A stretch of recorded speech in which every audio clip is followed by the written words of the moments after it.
Well, good evening. Welcome to Wild Donkey Brains. Your host, Steven. And tonight we're going to, I'm in the mood for a little C.S. Lewis. So, I think that we should, this was one of the very first books I read by C.S. Lewis. Actually, the first book I ever read about Christianity at all was a book about C.S. Lewis. It was by a guy named, I'm thinking the last name was Beauseigneur or Armand. Anyway, it was called The Meaning of God, I think. And it was a comparison of Sigmund Freud and C.S. Lewis on life, the universe, and everything. And it was just a comparison of Freud's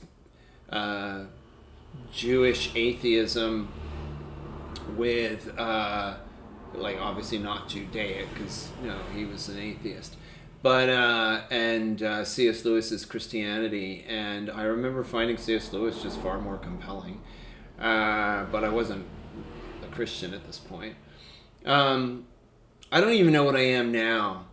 I mean, yes, in moments of levity and satisfaction, I identify as gloriously Christian, sometimes Orthodox because I love the work that they put into the sanctification process, but at the same time, I'm also deeply convinced that Michael Heiser and others have to be correct, that salvation cannot be performance-based, otherwise we're all effed. So I'm all over the place, dude. And, I'm reading this book right now. It's a 2-volumer. It's called The Monsters of Babylon, that by a bit of a mystery man, but it got some good reviews, and it is intensely anti-Semitic, but not necessarily wrong. That's the thing. It's like, it's information that I feel everybody ought to know, but if I put it out there, I'm just going to get in trouble for showing it, because it goes into the whole history of money lending and how that actually accounts for so much of what we find in the Old Testament. But of course, if you disseminate it publicly, you can get in a lot of trouble. But that just goes to show, well, there's a difference between them calling you a name and actually saying you're a liar, I may be wrong on certain things, but I never lie on purpose, which is probably why I can't gather a following, because I can't be consistent. I strenuously, okay, sorry, what am I trying to say? I have difficulty with people who are just settled on one conviction. People that are able to just be Christians and argue Christianity all day long. And I go, don't you doubt things? Yes, I think if push came, gun to my head, literally a jihadist, gun to my head, said renounce Christ or I'm going to shoot you in the head. I really do think that I hope, this is how I picture it. I mean, I'll probably be crying and shitting myself and saying anything to not get shot in the head. But my idealized self will look them defiantly in the eye and say, Jesus loves you, but I spit at you, poo, and die, boldly proclaiming the name of Christ. Whereupon other people are like, well, yeah, look at him. He was brave right up into the end. And then you get these sort of bow tie wearing conservative Christians like, well, no, it's just a shame that he didn't preach Christ's love at the end, that he was defiant. It's those evil little dirtbags. But I don't get it where people don't question their own convictions all the time. I haven't had a stable worldview forever, and it's caused me so much psychic pain to the point where I'm just thinking, just accept it. Just accept that you're agnostic. I mean, if some of the Protestants are right, once saved, always saved, simplicity of salvation, you can then question stuff and go back and forth all you want, because Christ's done the work. If it actually came down to it, you would die for Christ. So jump about, flit about, be all messed up because of your various life experiences and what you had to eat today and how much sleep you had and so on is all going to determine whether or not what you believe right now. But God knows the truth, and if you've been born again, you're born again. Not so with the Eastern Orthodox. It's like, no, you have to cultivate these constant habitual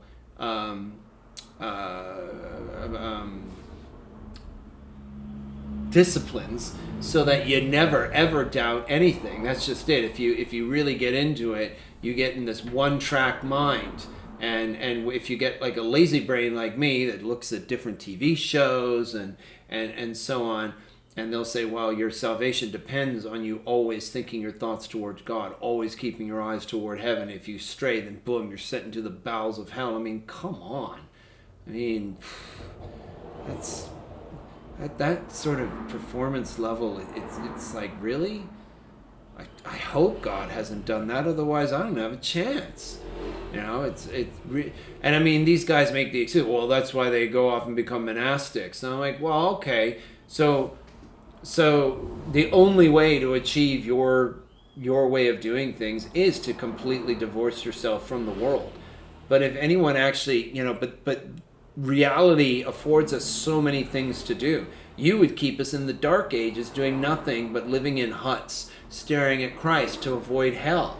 Whereas the theology of the Protestants, of Martin Luther, saying, oh, no, you still got to care about Christ, but, you know, it's just because you get distracted or have doubts or so on, because the world is throwing all kinds of different stimuli at you, it doesn't mean you're going to get cast into hell. You got to be able to live as well and deal with this constant, you know, onslaught of conflicting information and stimuli and so on. Oh, that's the devil. Oh, it all sounds like bullshit sometimes. Anyway, on this subject of conflicting stimuli, we're going to start looking at the Screwtape Letters. I don't know if we're going to do it every night or anything like that, but this is one of the books. I thought it was amazing when I first read it, and I read it years and years ago when I was just becoming a Christian, so I'd be interested to see what I think of it this time. I love the fact that it's dedicated to J.R.R. Tolkien, because while I have some doubts about Lewis, especially with some of his space trilogy, and I don't know, I sometimes wonder about Lewis a lot more than some people do. Tolkien I don't have the same concerns for. So he starts, the best way to drive out the devil, if he will not yield to texts of Scripture, is to jeer and flout him, for he cannot bear scorn. Well, guess who said that? Luther. Maybe Calvin, but yeah, Luther. The devil, the proud spirit, cannot endure to be mocked. Preface. I have no intention of explaining how the correspondence which I now offer to the public fell into my hands. Oh yeah, what I intend to do with this is not just to read it. I intend to be a really annoying person and editorialize the entire time. I'm reading this thing. I happen to be recording it. I'm not doing this to gather views or something, or do it in a way that will earn me fans, because they're like, oh my god, he weaves in his own commentary with reading it so seamlessly. No, I'm just doing this with a camera on. So if you want to come with me on this journey, you're absolutely more than welcome to. But this is not made for, you know, to try to garner huge likes or something like that. But don't forget to like and subscribe. There are two equal and opposite errors into which our race can fall about the devils. Our race. One is to disbelieve in their existence. The other is to believe and to feel an excessive and unhealthy interest in them. Yep, I know people that get really into the occult. They themselves are equally pleased by both errors and hail a materialist or a magician with the same delight.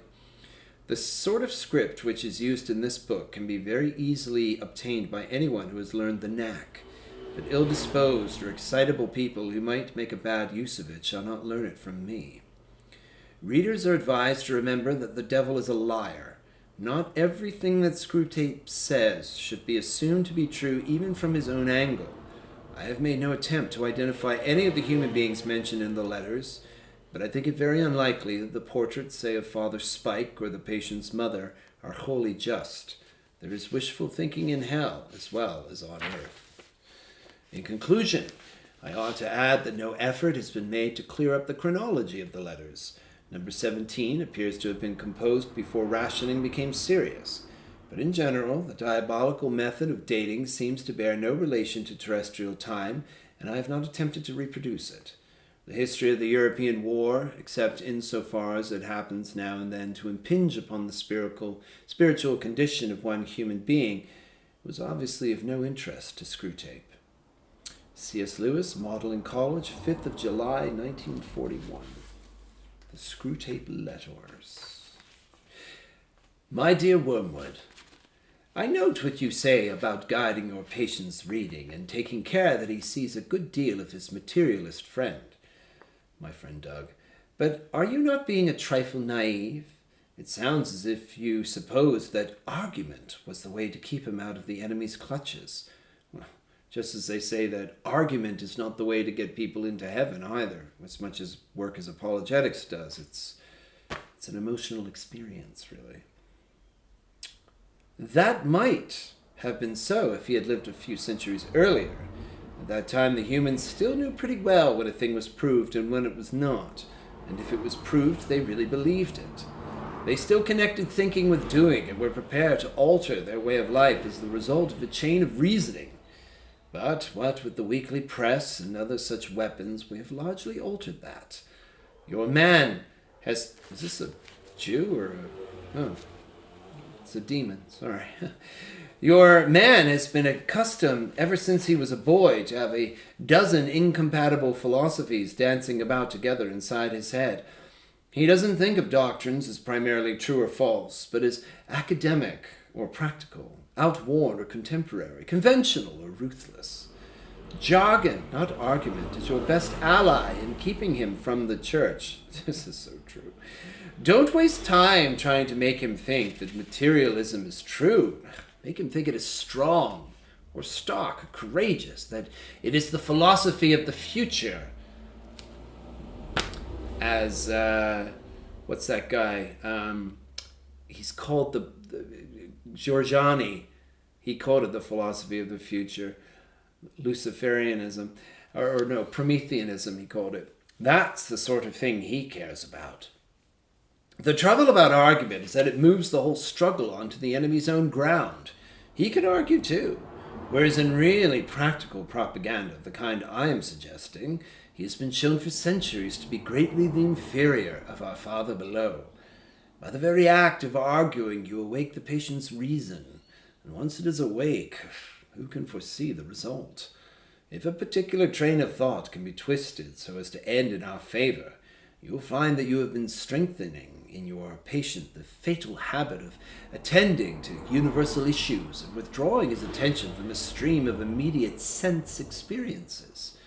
Your business is to fix his attention on the stream. Teach him to call it real life, and don't let him ask by what it means by real. Remember, he is not like you, a pure spirit. Never having been a human, oh, that abominable advantage of the enemies. You don't realize how enslaved they are to the pressure of the ordinary. I once had a patient, a sound atheist, who used to read in the British Museum. One day, as he sat reading, I saw a train of thought in his mind beginning to go the wrong way. The enemy, of course, was at his elbow in a moment. Before I knew where I was, I saw 20 years' work beginning to totter. If I had lost my head and begun to attempt a defense by argument, I should have been undone. But I was not such a fool. I struck instantly at the part of the man which I had best under my control, and suggested that it was about time he had some lunch.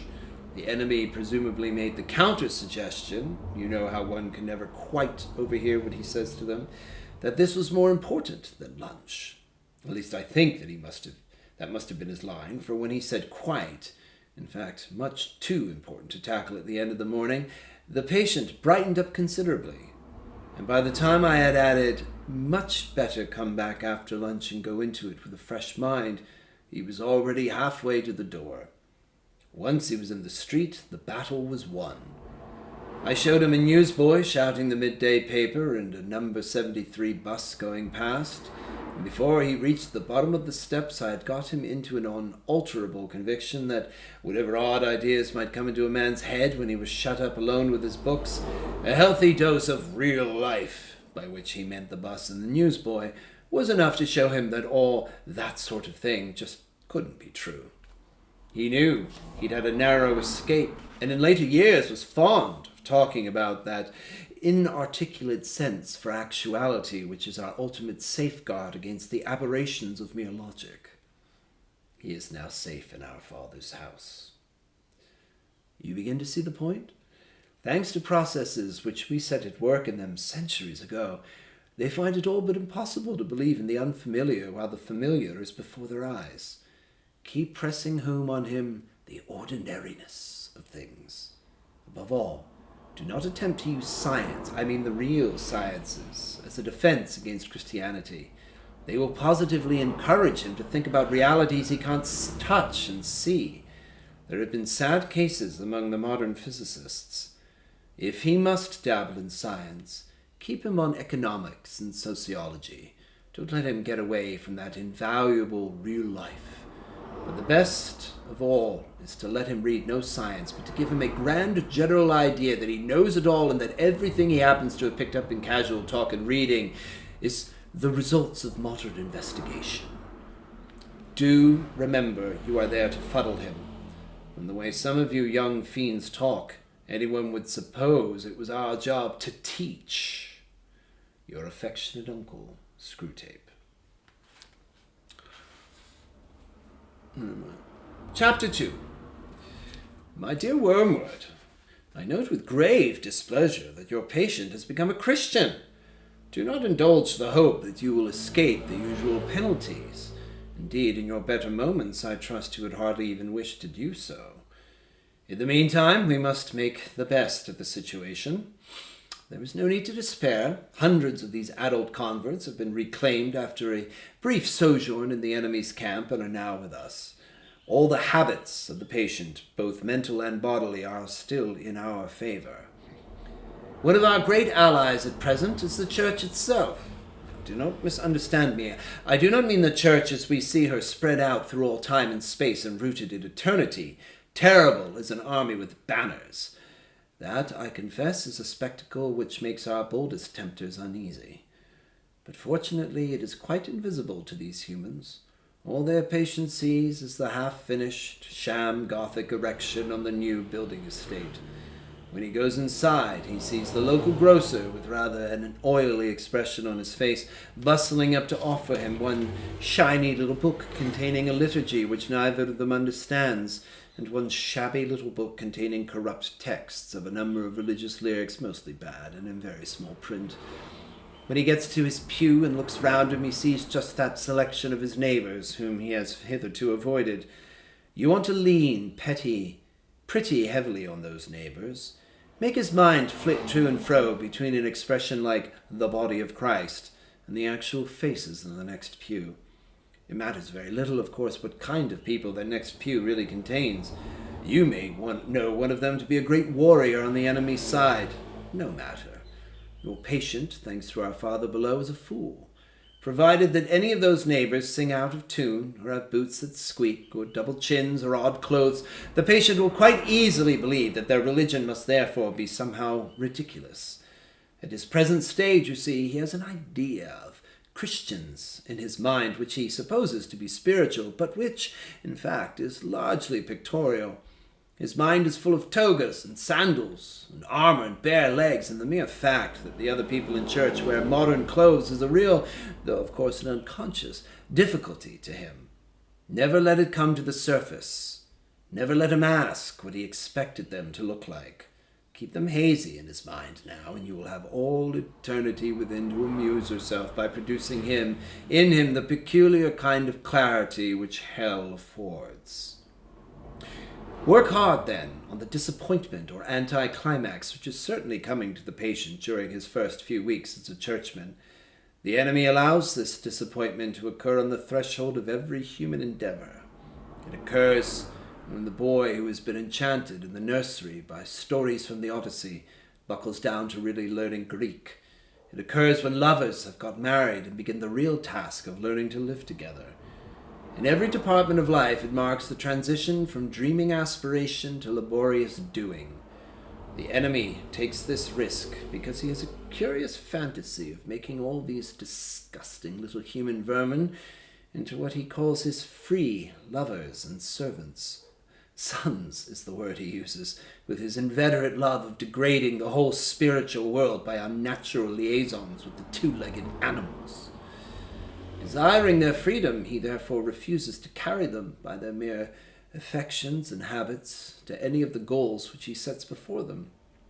He leaves them to do it on their own, and there lies our opportunity. But also, remember, there lies our danger. If once they get through this initial dryness successfully, they become much less dependent on emotion and therefore much harder to tempt. I have been writing hitherto on the assumption that the people in the next pew afford no rational ground for disappointment. Of course, if they do, the patient knows that the woman with the absurd hat is a fanatical bridge player, or the man with squeaky boots a miser and extortioner, then your task is so much the easier. All you then have to do is keep out of his mind the question, if I, being what I am, can consider that I am in some sense a Christian, why should the different vices of those people in the next pew prove that their religion is mere hypocrisy and convention? You may ask whether it is possible to keep such an obvious thought from occurring even to a human mind. It is, Wormwood, it is. Handle him properly and it simply won't come into his head. He has not been anything like long enough with the enemy to have any real humility yet. What he says, even on his knees, about his own sinfulness, it's all parrot talk. At bottom, he still believes he has run up a very favorable credit balance in the enemy's ledger by allowing himself to be converted, and thinks that he is showing great humility and condescension in going to church with these smug, commonplace neighbors at all. Keep him in that state of mind as long as you can. Your affectionate uncle, Screwtape.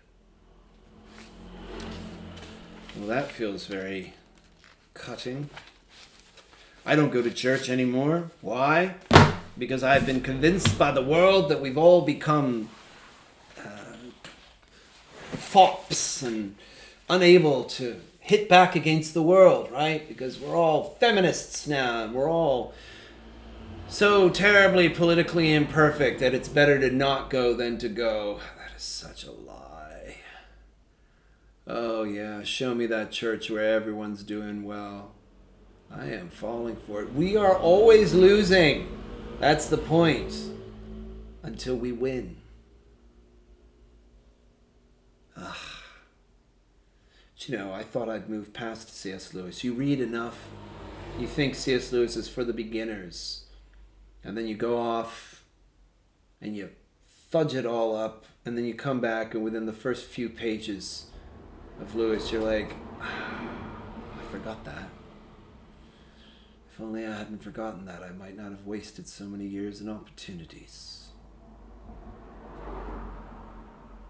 Think on it. Until next time, my friends, keep looking in that wardrobe. You may find a lion today.